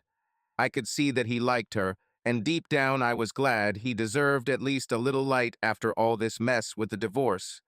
but I didn't expect him to take the next step so soon. In mid-December, with a thin layer of snow covering St. Louis and the streets smelling of wet asphalt and fireplace smoke, Dad called me on a Saturday morning. I was in his garage helping him sort through the boxes of tools he had accumulated over the years. "Mike, get me a screwdriver," he said, digging into the engine of his Chevrolet. "And listen," I was thinking, "I want to invite Betty to the match." I almost dropped the screwdriver I was holding out to him. "For the match?" I asked, grinning. "Dad, baseball season is over. Now only hockey or basketball." "Yes, I know," he snorted, wiping his hands with a rag. "But the Cardinals have a winter show at Busch Stadium Veterans Play, some kind of charity. I thought about taking her out. She loves baseball ever since we argued about games at the factory." "Not bad," I nodded, opening a can of Miller Lite from the refrigerator. "So what, will you call me directly?" "Yeah," he said, taking the beer from me. "I'll call her today. I want her to relax, and so do I. Tired of sitting at home and in the garage." "Call me," I said. "She suits you, Dad. Simple, just the way you like it." He nodded, and I could see that he was a little nervous, not like he was before a divorce, but like a guy before his first date. Later, he told me how it went. That same evening, he dialed Betty while sitting on the veranda with the phone and beer. The snow fell quietly, covering the lawn in a thin layer, and he waited for her to pick up the phone. "Betty, this is Jim," he said, clearing his throat. "How are you?" "Jim." Her voice was warm, as always. "Okay, but it's cold here in Kirkwood. How are you?" "Fine," he replied. "Listen, there's a Cardinals veterans game next week at Busch Stadium. Charitable. Don't you want to go? Let's have a look, drink some beer and laugh." "Oh, Jim, I haven't been to the stadium in ages," she laughed. "But I'll go with you." "When?" "Saturday at 3, he said. "I'll pick you up." "We agreed," she replied. "Just don't be late, like in the old days at the factory." "I won't be late," he grinned. "See you later, Betty." On Saturday, he put on his best plaid shirt, not the garage one, but the clean one I gave him for his last birthday, and drove to Kirkwood in his pickup. Betty was waiting on the porch, wearing a warm coat and a Cardinals scarf that she had dug out from somewhere in the closet. They drove to Busch Stadium, parked at the entrance, and took tickets to the middle of the stands, not too high to see everything, but not near the field where the fans were crowded. The match was not real veterans, long retired from playing, ran around the field, joked, and sometimes dropped the ball.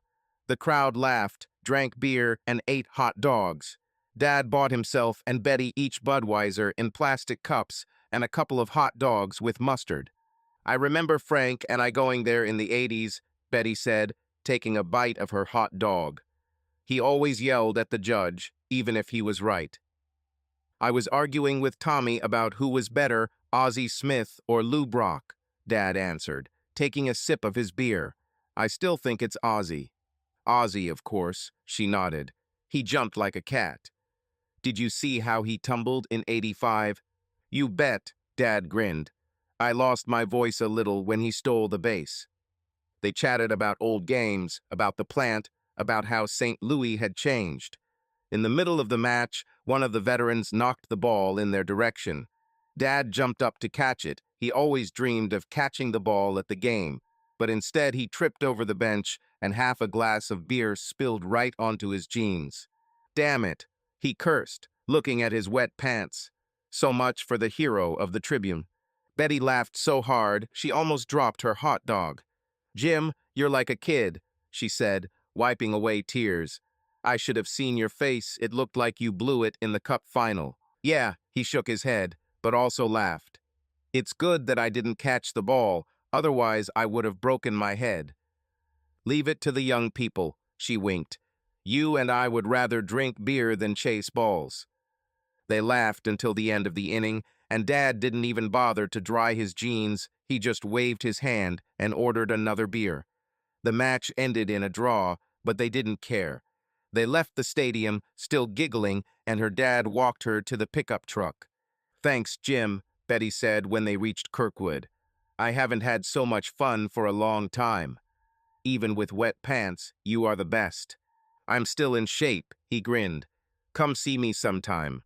I'll fry some ribs and treat you to beer. We agreed, she nodded, and her eyes sparkled. When Dad told me this the next day in the garage, I couldn't help but smile. Dad, you did great, I said, handing him the beer. Beer on pants is classic. Yeah, he chuckled, but Betty doesn't mind. It's simple, Mike, and it's easy for me with her. That's the main thing, I nodded. Take a step, Dad. She's worth it. By January, I had become accustomed to the fact that our family was a patchwork quilt that was falling apart at the seams. Dad was getting closer to Betty, Kate was still angry at Mom, and I tried to remain neutral as best I could. After Mom and I spoke in a cafe on Manchester Road, I thought she would at least try to make things work with us, but she disappeared for a couple of months. I didn't bother with her, thinking that she was busy with her new life with Rick. It turned out that her life was cracking worse than an old tire. It all started with Sarah. She called me on a Friday night while I was sitting at home on the Delmer Loop drinking Budweiser and watching an old car movie with Sylvester Stallone. The phone buzzed on the table and I picked it up, expecting another request to help with furniture for her clients. Mike, it's me. Sarah's voice was quiet, almost a whisper. Have you heard about Mom? No, I said, turning off the TV. What again? I was at Rick's dealership today, she began. I picked up a lamp for a project. He was selling all sorts of old stuff from the office, and I saw him with a girl. Young, about 25 years old, some kind of saleswoman. They were in the back room. Well, they were kissing. I put the beer on the table, feeling something shrink inside me. Are you sure? I asked. Maybe it seemed. Mike, I'm not blind, she sighed. He held her by the waist, she giggled. And then he noticed me, jumped back, and started talking nonsense about checking inventory. I left, but it was clear as day. Damn, I cursed. And what did you do? Nothing, she said. She just left. But I don't think Mom knows. Or he knows, but is silent. What should I do, Mike? I don't know, I answered honestly. That's her problem, Sarah. She chose him. But she's our mother, she objected. I don't want her to suffer with this asshole. Then tell her, I said, but I wouldn't interfere. She got herself into this. Sarah remained silent, then said that she would think about it and hung up. I finished my beer, but didn't turn on the movie anymore. I was in no mood. An hour later, my mother called. I immediately realized that something was wrong. Her voice was shaking, as if she had just cried. Mike, it's me, she said. Are you home? Yeah, I replied, sitting up straight. What's happened? It's Rick, she sobbed. Sarah saw him with some girl in the salon. I asked him, and he yelled that it was a lie, that she made it all up. But I know he's lying. He's done this before, Mike. In his past life, with his ex-wife. Mom, calm down, I said, although I was angry at myself. Sarah called me. She saw them in the back room. He didn't just lie, he cheated on you. She began to cry louder, and I heard her sniffle through the tube. I don't know what to do, she said. I thought he was different. He promised that he would be honest with me. And now I'm alone in his house, and he didn't even apologize. Why are you telling me this? I asked, trying to keep my voice even. This is your life, Mom. You went to him. Because you are my son, she said through tears. I don't want you all to think I'm stupid. I thought he loved me, but he is the same as his wife. What should I do, Mike? I clenched my fist, looking at the empty beer can. Part of me wanted to tell her to go back to Daddy, but I knew that was impossible. Dad was with Betty, and he won't forgive. The other part wanted to scream that it was her fault, but her tears stopped me. Mom, it's your business, I finally said. You chose him knowing who he is. Sarah saw it, I believe you, but I can't decide for you. Figure it out yourself. Leave him if you want, but don't expect me to fix everything. Mike, please, she sobbed. Come to me. I can't do it alone. No, I snapped. I won't run after you and Rick. You're an adult. If he cheats on you, leave him. But don't drag me into this. She was silent, just sniffled. Then she said quietly, Fine, I will think. Sorry for calling. Nothing, I said. Just hang in there, Mom. I hung up and walked around the room. Outside, St. Louis was gray, snow was falling on the sidewalks, and I felt like crap. Rick turned out to be what I thought he would be, a womanizer who doesn't change. Mom was in despair, and I felt sorry for her, but I could not take her problems upon myself. Later, I called Sarah. Did you tell her? I asked. No, she answered. She found out for herself. She called me after Rick, shouting that I was a gossip, and then, apparently, to you. She's shocked, I said, but I told her to figure it out herself. Gesture, Mike, Sarah said. But maybe you're right. She has to get over it. I should, I nodded, and you and I are not her rescuers. We fell silent, and I looked out the window, thinking that Rick had ruined everything again, as expected. Mum was alone in his house on Watson Road, and I hoped she would find the strength to leave. But this was her battle, not mine. After my mother found out about Rick's betrayal, I tried not to interfere in her affairs. She didn't call again, and I didn't know if she left him or stayed. Sarah said she saw her Toyota on Watson Road, but there were no details. I focused on my life work, beer, helping my dad in the garage. By the way, he mentioned Betty more and more often, and in early February, when St. Louis was buried in gray snow, he decided to have a family dinner. He called me on Thursday when I had just returned from work.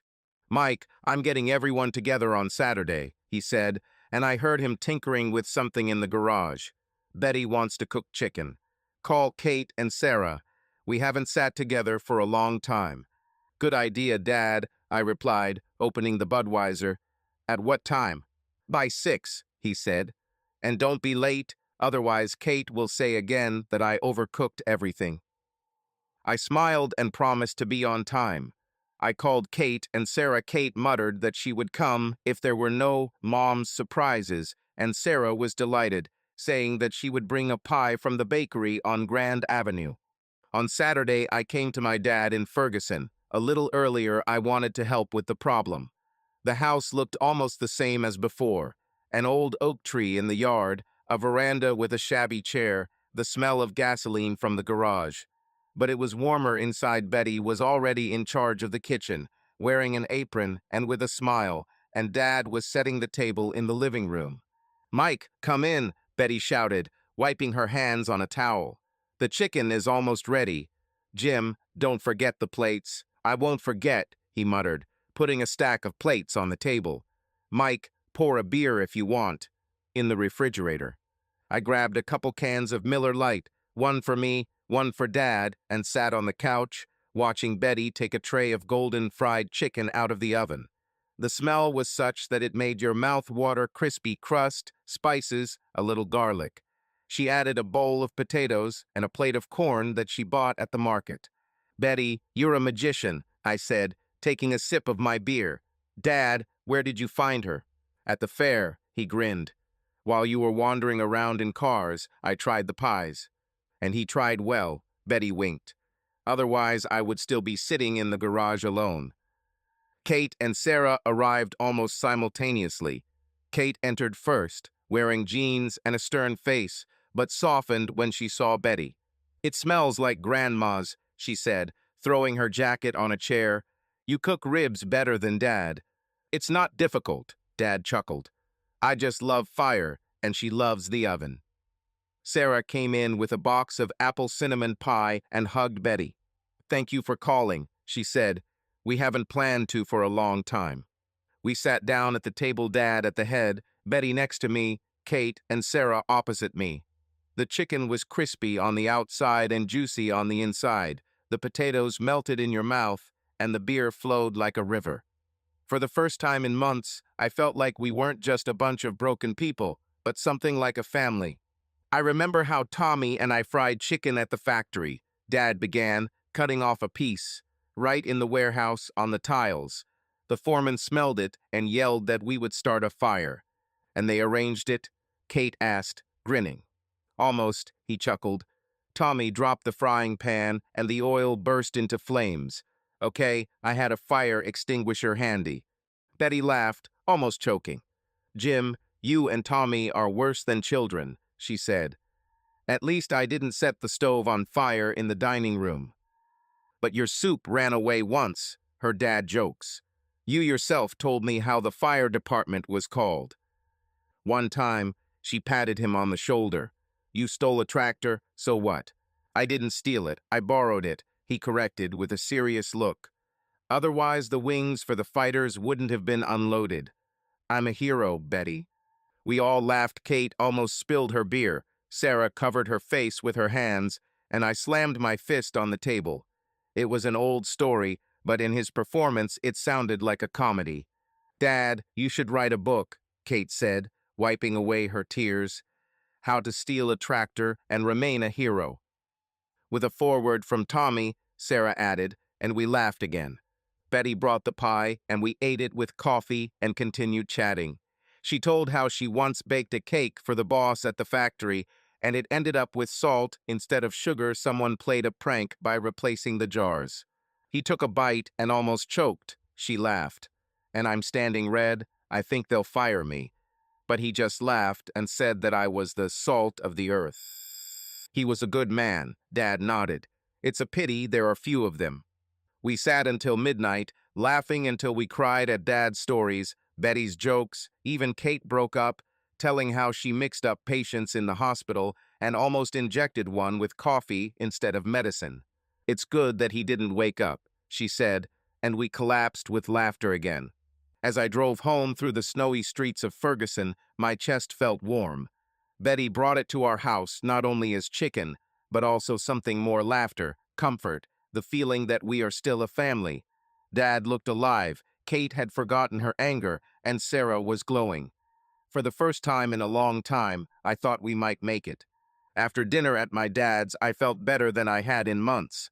Betty, chicken, laughter to tears. It was like a breath of air after a long dive. But my mother still loomed somewhere on the edge of my head, like a shadow that could not be driven away.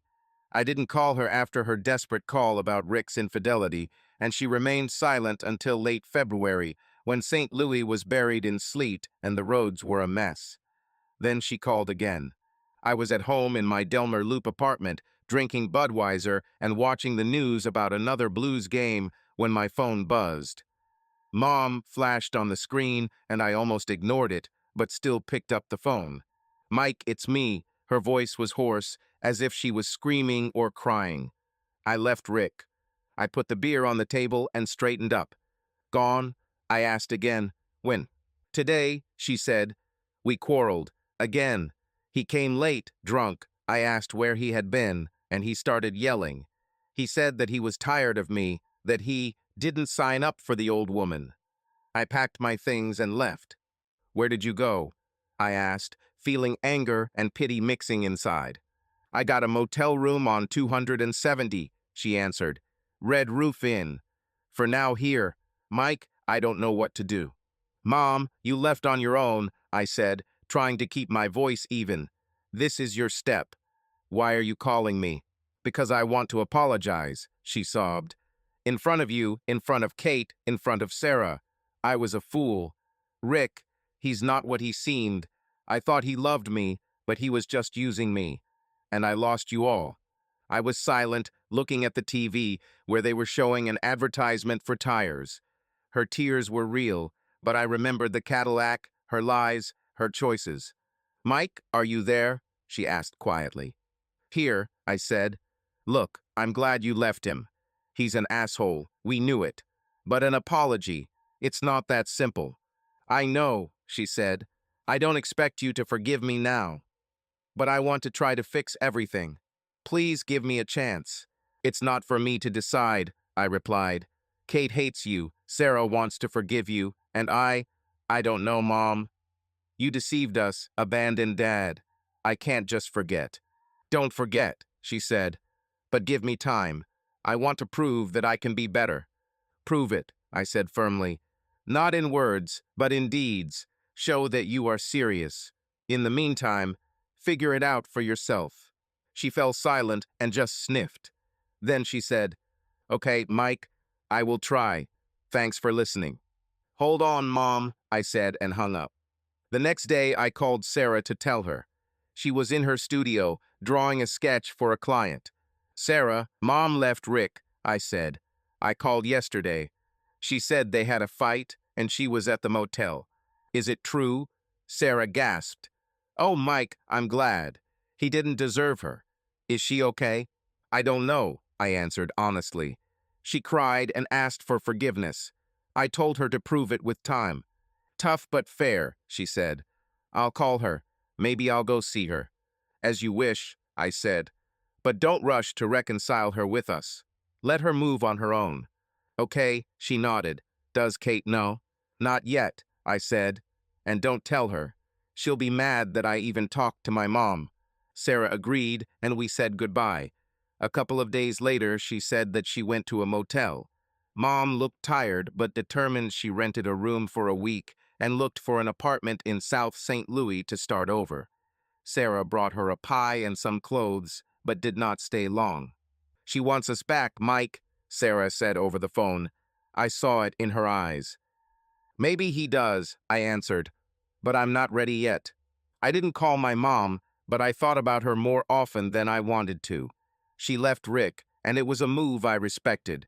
But the wounds were still fresh, her lies, her departure, the scandal at Sarah's birthday. I felt sorry for her, but I couldn't just hug her and forget. In the evening, I went to my dad's garage to take a break. He fixed the carburetor, and I poured us beer. Dad, Mom left Rick, I said, looking at the Chevrolet. I heard, he nodded, without looking up from his work. Marge called. She says he kicked her out, and she packed up and left on her own. She called me, I said. I asked for forgiveness. And what are you doing? He looked at me. I told you to prove it with time, I answered. I don't know what to think. Think what you want, Mike, he said, wiping his hands. She's your mother, but I'm done with her. I have my own life, she has hers. Let him do what he can. Yeah, I nodded. It's all just strange. Strange, he agreed. But life is like that. Take a beer and don't worry. We drank, and I watched the snow fall outside the garage window. Mom left Rick, and this was her first step back. But the road to us was long, and I did not know whether it would reach the end. By March, St. Louis began to thaw. The snow turned into dirty puddles on the roadsides, and the air smelled of wet earth and the first buds. Mom rented a small apartment in South St. Louis, not far from Grevois Road, and I stopped by her house a couple of times, helped with boxes, and brought an old table from my dad's garage. She looked better than she did at the motel. The dark circles under her eyes were gone, and she even baked me a cake, just like old times. But I kept my distance. Forgiveness was still far away, although I saw that she was trying. Kate didn't want to know her. Sarah visited more often, and I just waited for time to put everything in its place. Dad, on the contrary, blossomed. Betty became a part of his life, not intrusively, but naturally, like beer after a long day. They saw each other almost every week. Either she invited him to dinner in Kirkwood, or he roasted ribs at his place in Ferguson. I noticed how he smiled when talking about her cooking, or how she scolded him for dirty shoes in the house. But the real sign that he had moved on came at the end of March, when he called me into the garage.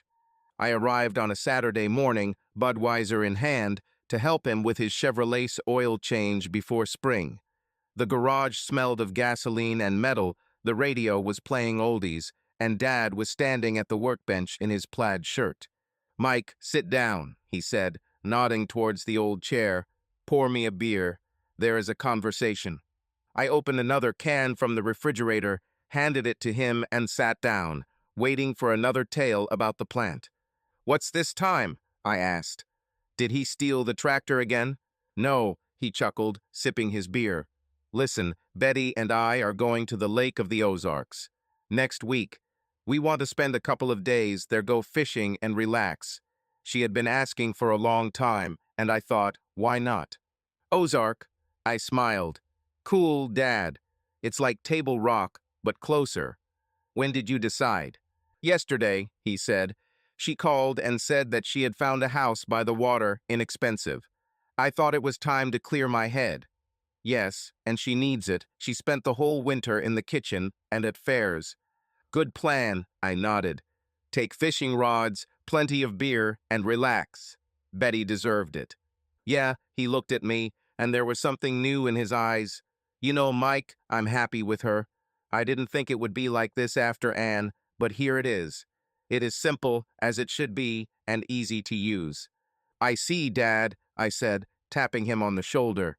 You're not just an old man in a garage anymore. You have a life. Life, he repeated, grinning. Maybe so. How are you? What's wrong with Mom? She's trying, I said. Left Rick lives alone. She asked for forgiveness, but I told her to prove it with time. While I'm watching. That's right, he nodded. Her choice, her path. I'm done with her, but you are her children. Decide for yourself. I'll decide, I said, but I'm happy for you, Dad. You are now alive. He snorted, but his eyes softened. Alive, you say? Well, maybe alive. Betty pulled me out. And you, Kate, Sarah. Without you, I would be sour in this garage. We finished our beer, and he told us about their plans. Lake of the Ozarks was 3 hours away, a beautiful place, with forests and water where you could fish and grill meat over a fire. Betty wanted to take her old fishing rod, and Dad wanted a case of Miller Lite and some grilled meat. They were going to rent a house with a veranda to sit in the evenings and watch the sunset. She also wants to bake a cake, he said, laughing. He says that without pie, a vacation is not a vacation. That's definitely Betty, I grinned. Don't forget to take a photo. I want to see how you catch fish. I'll do it, he nodded. Come on in while I'm gone. Keep an eye on the house. No questions asked, I said. We tinkered with the car some more, changed the oil, and I drove home under the gray St. Louis sky. In the evening, I sat on the couch, looked at the empty can of beer, and thought about my dad.